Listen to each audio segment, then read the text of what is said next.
Hi, good morning sa inyong lahat. Right now, kakatapos lang po natin mag-gym and habang nag-gym ako kanina, bigla akong may naisip na content na gusto kong i-share sa inyo na based lang sa experience ko. So, well anyway guys, pagdating sa goals, kapag may pangarap ka, kailangan talaga na gawin mo yung mga bagay na hindi ka komportable. Okay? Kailangan gawin mo yung mga bagay na hate mo siya ginagawa. Okay, tulad ako, last night napuyat po ako, kaka-zoom, and around 2 AM na ako natulog. Alam nyo ba na gumising ako ng maaga para mag-gym? Pero ayaw na ayaw kong gumising ng maaga. Bakit? Ang sarap matulog guys, lalo na ngayon. Sa panahon ngayon tag-ulan.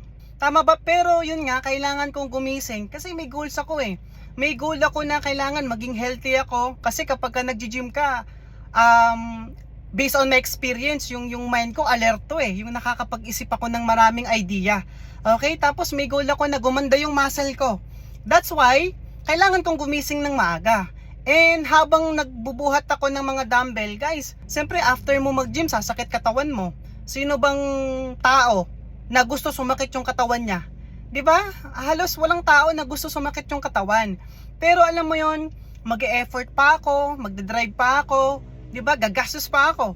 'Di ba? Pero kailangan kong gawin 'yun, guys, kasi nga may goal ako Same kung ikaw ngayon nakikinig, may pangarap ka sa buhay, may goals ka sa buhay, guys. Kung hate mo nare-reject, kung hate mo nadi-discourage, kung ayaw na ayaw mong nagbibigay ng sakripisyo, ng time, money, and effort, guys, kailangan mong gawin 'yan.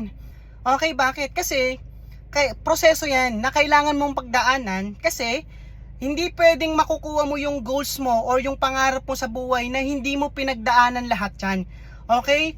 Kahit na ayaw mong gawin yan, kahit alam mo yon na nasasaktan ka every time na pinagdadaanan mo yung proseso, mas kailangan mong ituloy.